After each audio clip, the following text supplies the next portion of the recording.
Hello everyone, welcome back to the video. I hope you all are doing very well. So in this video lecture we are going to learn about the analog and the digital signals. So one of the major functions of the physical layer is to move data from the one electromagnetic signals across a transmission medium.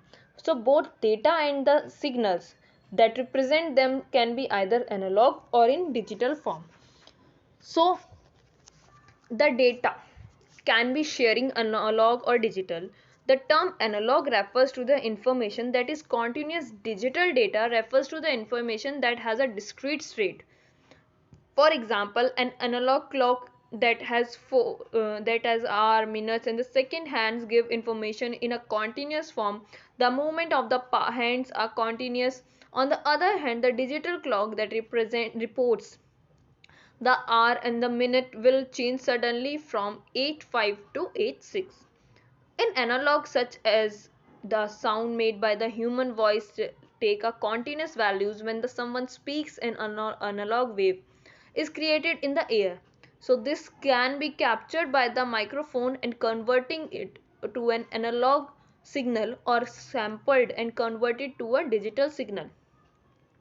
Digital signal take a discrete values. For example, data are stored in the computer memory in the form and the ones and the zeros. They can be converted to a digital signal and modulated into an analog signal for the transmission across a medium.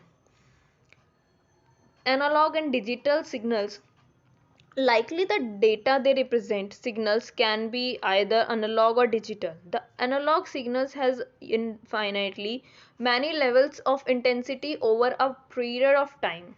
The digital signals, on the other hand, can have only a limited number of the defined values. Although each value can be any number, it is often as simple as 1 and 0. Periodic and non-periodic signals.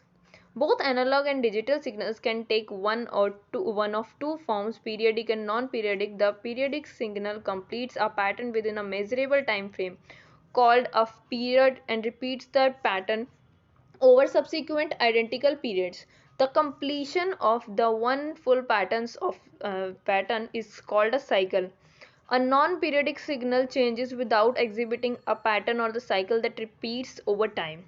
Both analog and digital signals can be periodic or non-periodic. In the data communication, we commonly use periodic signals and non-periodic digital signals. Periodic analog signals. A periodic analog signals can be classified as a simple or composite. A simple periodic analog signal, a sine wave, cannot be decomposed into the simpler signals. A composite periodic analog signal is composed of multiple sine waves. Now we are going to discuss about the sine wave. A sine wave is the most fundamental form of the periodic analog signals. When we visualize it as a simple oscillating curve, its change over the course of a cycle is smooth as and consistent. A continuous rolling flow. A sine wave can be represented by three parameters: a peak, amplitude, the frequency, and the phase.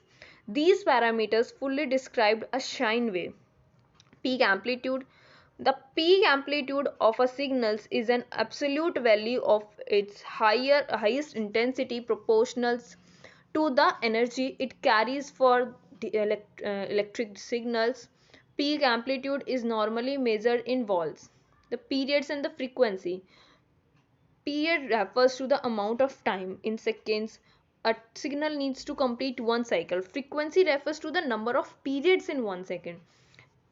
Period is the inverse of frequency, and the frequency is the inverse of period. As the example formula shows, f equals to 1 upon t and t equals to 1 by f. So units, equivalents, and units. Second is equivalent to 1s and unit hertz. So these are the following units and the equivalents. This is the block diagram of a signal with high peak amplitude, and this is the signal with low peak amplitude. So that's all for the today. Thank you so much. I hope you like the video.